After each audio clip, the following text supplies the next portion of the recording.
Good morning and welcome to English Education. I hope you all are good. We had done till chapter 3 of your book, class 9 book, Moments. Today we are going to start the 4th chapter of your book. This is the story of fools, in the kingdom of fools. ये story है जिसको अभी हम लोग पढ़ने वाले हैं. इसको शुरू करने से पहले हम लोगों ने जो बाकी 3 चैप्टर्स किए थे, आई होप तुम लोगों ने उसके क्वेश्चन आंसर्स कर लिए होंगे. If not, please complete that.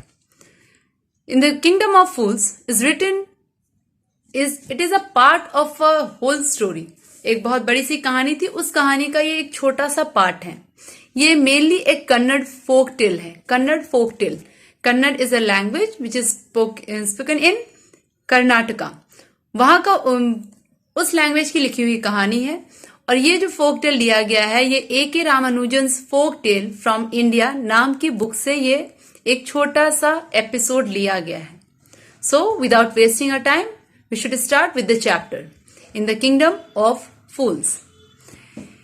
In the kingdom of fools both the kings and the ministers were idiots. Idiots, बेवकूफ. They didn't want to run things like other kings. So they decided to change nights into day and day into nights. They ordered that everyone should be awake at night till their fills and run their business only after dark and go to bed as soon as the sun came up. In the kingdom of fools, ये जो मूर्खों का राज्य था, इसमें राजा और उसके सारे जो मिनिस्टर्स थे वो सब बेवकूफ थे. सबके सब बेवकूफ थे. They don't have the sense. एक बार क्या हुआ, यहाँ के राजा और यहाँ के मिनिस्टर्स ने डिसाइड किया कि वो अपने राज्य को बाकी सारे राजाओं की तरह नहीं चलाएंगे. They want to do something different. वो कुछ अलग करना चाह रहे थे. तो उसने क्या किया, उन लोगों ने डिसाइड किया कि अब वो लोग अपने दिन को रात की तरह ट्रीट करेंगे और रात को दिन की तरह ट्रीट करेंगे.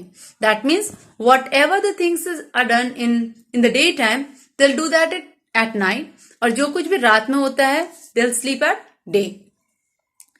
उसने अपने सारे लोगों को ये ऑर्डर कर दिया. He ordered everyone should awake. सबको रात में उठ जाना है. टिल वो कल्टीवेशन वाला काम जो फार्म में होता है, वो सारा उसको टिल कहते हैं. उसको फील्ड में जाना है रात में. अगर किसी का कोई बिजनेस है तो वो रात में शुरू करेगा और सारा कुछ रात में होगा. Every work should be done at night.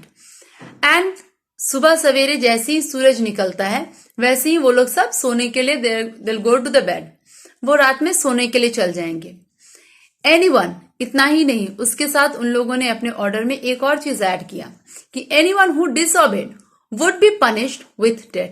अगर किसी ने राजा के इस बात से को मानने से इनकार किया तो उसको मौत की सजा सुनाई जाएगी. The people did delightfully at the success of the people did it as they were told for fear of death. वहां के लोगों ने सब कुछ वैसे ही किया क्योंकि उनको मौत का डर था. The king and the ministers were delighted at the success of their project. वहां के राजा, वहां के मिनिस्टर जो थे वो बहुत डिलाइटेड थे. वो बहुत खुश थे कि उन लोगों का जो काम था वो सक्सेसफुल हो गया. उसने जो ऑर्डर दिया था वो लोग उसको बहुत अच्छे से फुलफिल कर रहे हैं. One day a Guru and his disciple arrived in the city. It was beautiful city. It was bored daylight, but there was no one about. Everyone was asleep. Not a mouse stirring. Even the cattle had been taught to sleep by day. Two strangers were amazed by what they saw around them and wandered around till evening, when suddenly the whole town woke up and went out its nightly business. एक दिन क्या हुआ, उस राज्य में एक गुरुजी आते हैं. A saint came with his disciple. अपने एक शिष्य के साथ वहां पे आते हैं. वो बहुत उसने जब उस राज्य को देखा तो it is a beautiful country. वो बहुत खूबसूरत शहर था. सब कुछ सुंदर था. पर वो लोग ये देख के बहुत चौंक गए थे कि इतना कुछ खूबसूरत होने के बावजूद वहां पे एक भी बंदा दिख नहीं रहा था. वो लोग सारा दिन इधर उधर घूमते रहे। यहाँ इंसान तो छोड़ दो, एक चूहा भी स्टेयरिंग करते हुए, स्टेयरिंग मीन्स होता है राउंडिंग अबाउट, वो बाहर भटकना, वो इधर उधर भटकते हुए नहीं देखा गया। यहाँ तक कि कैटल्स जो थे उनको भी सिखा दिया गया था कि वो दिन में सोते थे और रात में वो जगते थे। ये तो दोनों स्ट्रेंजर्स दो थे, डिसिपल और गुरु। वो दोनों बहुत अमेज थे, शॉक्ड थे इस चीज को देख करके। और जैसे ही शाम होती है, सडनली ऐसा होता है कि सारा शहर जग जाता है और वो लोग अपने नाइटली बिजनेस के लिए चले जाते हैं। As far as the king had ordered, जैसा कि किंग ने ऑर्डर किया था वैसे ही वो लोग काम करने लगते हैं। The two men were hungry. Now that the shops were open, they went to buy some groceries. To their astonishment, they found that everything cost the same.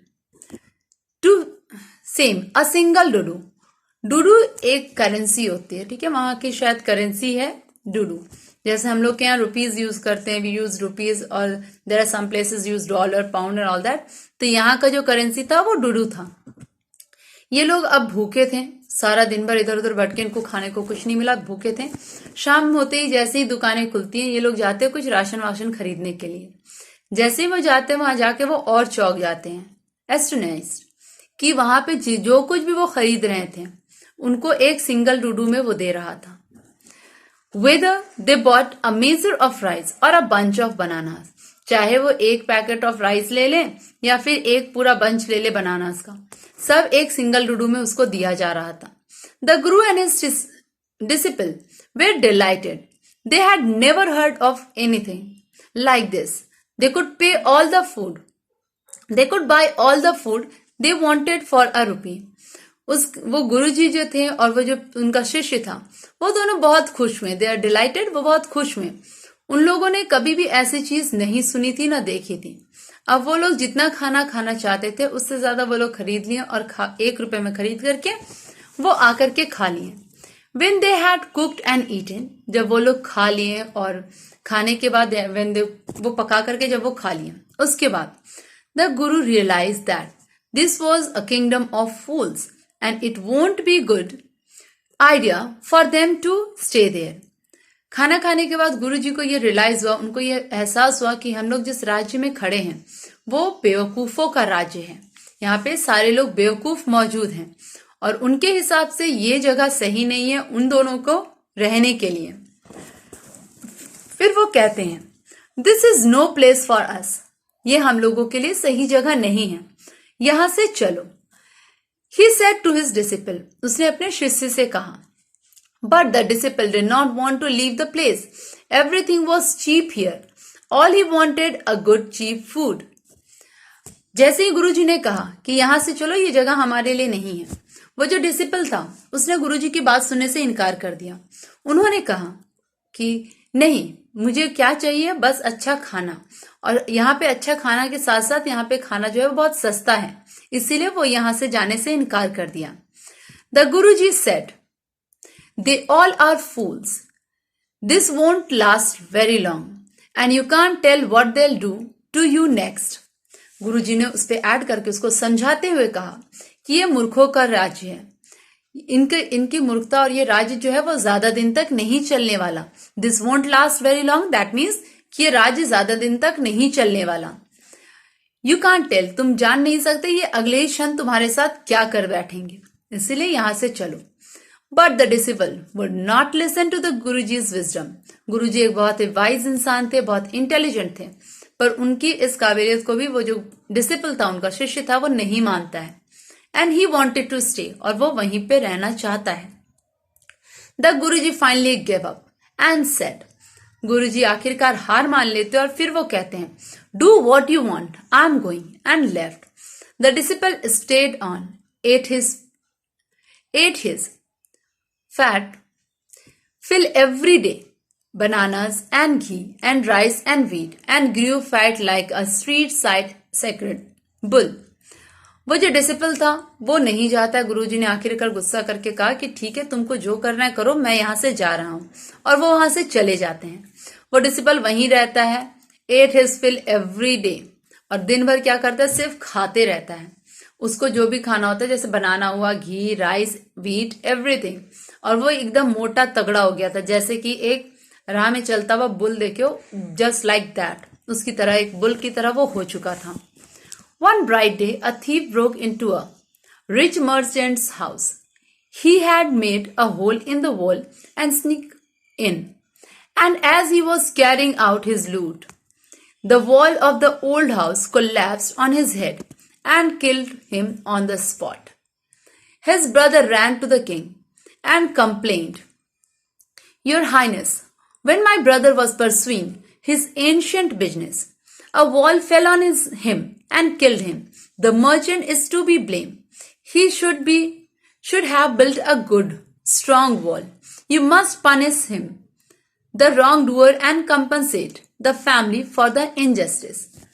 एक दिन क्या हुआ, एक दिन उसी राज्य की कहानी है कि वो बता रहे हैं, राइटर बता रहे हैं कि एक दिन हुआ था कि एक चोर जो था, एक रिच मर्चेंट साहूकार, उसके यहाँ जाता है और वहां से चोरी करके, दीवार में होल करके वो अंदर जाता है। वहां से चोरी करके जैसे ही वो निकल रहा था, वो दीवार जो थी वो बहुत कमजोर थी क्योंकि वो पुरानी थी। स्नीक इन मीन्स होता है अंदर जाना, ठीक है, वो अंदर छुप करके घुस गया था। जब वो चोरी करके बाहर निकल रहा था, वो पुरानी सी दीवार जो है वो कोलैप्स कर जाती है, गिर जाती है और उसके सर पे गिरती है, जिसकी वजह से वो चोर उसी वक्त ऑन द स्पॉट उसकी मौत हो जाती है। उसका यंगर ब्रदर दौड़ के आता है राजा के पास और कहता है, कंप्लेन करता है कि आप माय हाइनेस ये जानिए कि मेरा भाई जो परस्यू कर रहा था, कैरी कर रहा था, ठीक है, कैरी होता है pursuing, carry out our business, like that, वो अपने बिजनेस को करके, जो कि एंशियंट ट्रेड का है, पुराने जमाने का बिजनेस है, सब जानते हैं कि उसका भाई जो है वो किस तरह का बिजनेस करता है। वो एंशियंट ट्रेड अपना कर रहा था और उसका काम अच्छा खासा चल रहा था, पर जब वो अपना काम करके लौट रहा था, इस मर्चेंट की दीवार उसके सर पे गिर गई और उसकी मौत हो गई। आपको उस गलत काम करने वालों को पनिशमेंट देना चाहिए क्योंकि उसने दीवार कमजोर बनवाई थी, और उसके फैमिली को कंपनसेट करना चाहिए था, मुआवजा दिलवाना चाहिए था, और हम लोग के साथ जस्टिस कीजिए, इतना उसने कहा। The king said, justice will be done, don't worry, at once summon the owner of the house. राजा ने कहा, न्याय होगा, तुम चिंता मत करो। फिर उसने कहा कि समन द ओनर, समन मीन्स होता है कॉल्ड, ठीक है, उसने कहा बुलाओ उस घर के ओनर को। When the merchant arrived, the king questioned him, What's your name? Such and such, your highness. जब वहां पे राजा के पास वो मर्चेंट आता है तो राजा ने उससे सवाल किया कि तुम्हारा नाम क्या है, तो उसने अपना नाम जो भी था वो बताया, such and such, that means whatever the name is, उसने अपना नाम बताया। Were you at home when the dead man burgled your house? क्या तुम उस वक्त घर पे थे जब वो इंसान जो मर गया है वो तुम्हारे घर चोरी करने आया? दैट मीन्स कि किंग को मालूम है वो बंदा एक चोर है। अब चोर की मौत एक्सीडेंटली चोरी करते वक्त हो जाए तो द मैन जिसके यहाँ चोरी कर रहा था उसको पनिशमेंट नहीं मिलना चाहिए, but just because this is the kingdom of fools उसको पनिशमेंट के लिए बुलाया गया है। उसने पूछा, जब क्या तुम उस वक्त घर पे थे जब ये चोर तुम्हारे घर चोरी करने आया था? Yes my lord, he broke in and the wall was weak, it fell on him, the accused pleads guilty. Your wall killed the man's brother. You have murdered a man. We have to punish you. उसने कहा कि हाँ मैं घर पे ही था, वो मेरे घर पे जब आया चोरी करने के लिए, मेरी दीवार कमजोर थी, वो उसमें छेद करके घुसा और वो दीवार गिर गई उसके सर पे और उसकी मौत हो गई। उसने भी ये चीज मान लिया। तब राजा बोलता है कि हाँ तुम गिल्टी हो, तुमने गलती किया है, तुमने एक इंसान का खून किया है, तुम्हें इसके लिए सजा मिलनी चाहिए।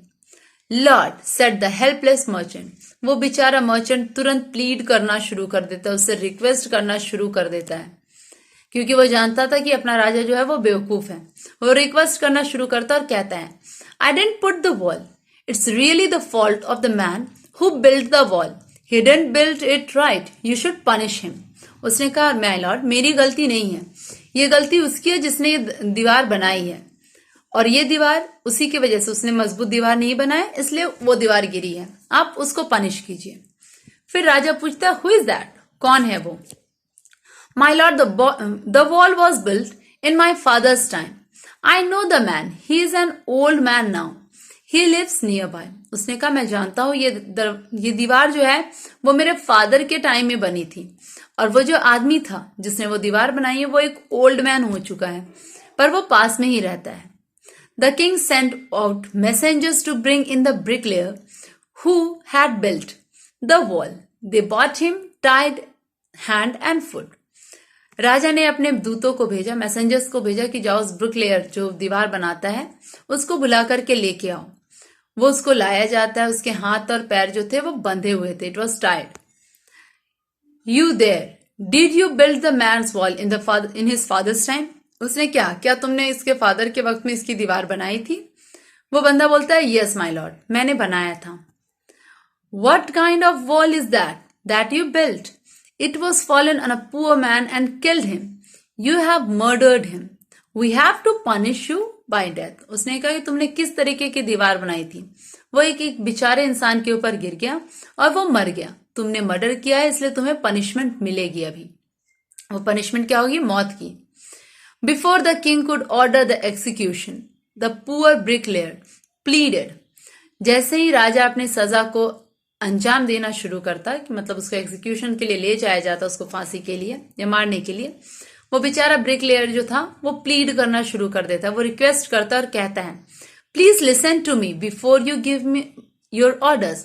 उसने कहा पहले मेरी बात पूरी सुन लीजिए, आप ऑर्डर देने से पहले मेरी बात पूरी तरीके से सुन लीजिए।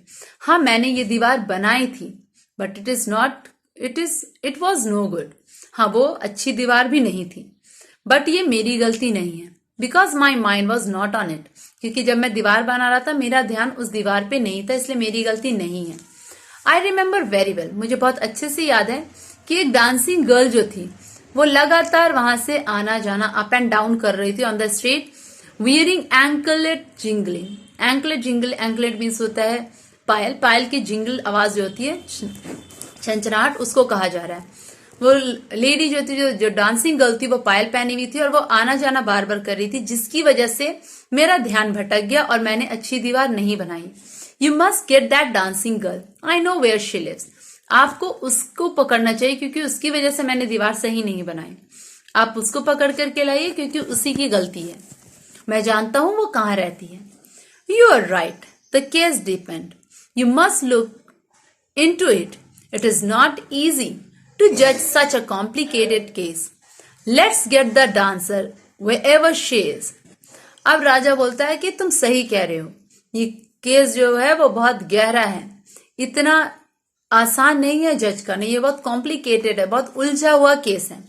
जाके उस डांसर को लेकर के आओ जहां कहीं भी वो रहती है। The dancing girl, now an old woman, come trembling to the court. अब जब वो डांसिंग गर्ल जो थी, जब एक बूढ़ी औरत हो चुकी थी, उसको वहां कोर्ट पे बुलाया गया। Did you walk up and down the street many years ago while this poor man was building a wall? Did you see him? उसने कहा क्या तुम बहुत साल पहले उस रास्ते से बहुत आना जाना अप एंड डाउन कर रही थी, जहां पे ये बेचारा आदमी दीवार बना रहा था? क्या तुम्हें याद है? Yes my Lord, I remember it very well. उसने कहा हाँ, मुझे याद है, बहुत अच्छे से याद है। So did you walk up and down with the ankle jingling? You are young and you distracted him. उसने कहा कि तुम यंग थी उस वक्त, तुमने इस इंसान का अट्रैक्शन जो था वो डिस्ट्रैक्ट कर दिया था, वो बंदा अपने काम पे ध्यान नहीं लगा पाया, जिसकी वजह से इसने दीवार कमजोर बनाई। It is fallen on a poor burglar, वो एक बेचारे से चोर के ऊपर गिर गया दीवार, एंड वो मर गया। You have killed an innocent man, तुमने एक बेचारे इंसान का खून किया है, इसलिए तुम्हें पनिशमेंट मिलेगी। उसने उससे फिर ये कहा, राजा ने। She thought for a minute and said, वो लेडी जो थी वो कुछ देर तक सोचती है, वो डांसिंग गर्ल, और फिर वो कहती है, my lord wait, I know why I was walking up and down the street. उसने कहा माई लॉर्ड इंतजार कीजिए, मुझे याद आ गया मैं बार बार आना जाना क्यों कर रही थी उस स्ट्रीट से। वो कहती है, I have given some gold to the goldsmith, मैंने कुछ सोने दिए थे सुनार को, गोल्ड स्मिथ सुनार को कहा जाता है, to make some jewellery for me, मेरे लिए कुछ ज्वेलरी बनाने के लिए मैंने सुनार को गोल्ड दिया था। He was a lazy scoundrel, scoundrel means होता है डिसऑनेस्ट मैन, ठीक है, वो एक बहुत लेजी इंसान था, डिसऑनेस्ट था। He made so many excuses, said he would give it now, and he would give it then, and now, and so on all day. He made me walk up and down to his house a dozen times. उसने कहा जो सुनार था वो बहुत ही lazy इंसान था, बहुत ही डिसऑनेस्ट था. उसको मैंने जब सोना दिया था तो वो बार बार बोलता था कि अभी आना, थोड़ी देर में आना, थोड़ी देर में आना. वैसे वो बार बार एक्सक्यूज बनाते रह रहा था, जिसकी वजह से मुझे कम से कम 1 दर्जन बार उसके घर में आना जाना करना पड़ा था. That was when the bricklayer saw me. It's not my fault, my lord. It's damn the goldsmith's fault. उसने कहा इसीलिए मैंने बार बार आना जाना किया था और इसमें मेरी गलती नहीं है, जिसकी वजह से वो ब्रिकलेयर जो था वो उसका ध्यान भटक गया. ये गलती उस गोल्ड स्मिथ की है, उसको बुलाइए आप. The poor thing, absolutely right, thought the king, weighing the evidence. अब वो राजा जो था वो बोलता है कि हाँ ये बेचारी लड़की जो लेडी है वो सही कह रही है, शी इज एब्सोल्युटली राइट. फिर वो सोचता बोलता है कि इसने जो सबूत पेश किया है उसमें कुछ वजन है.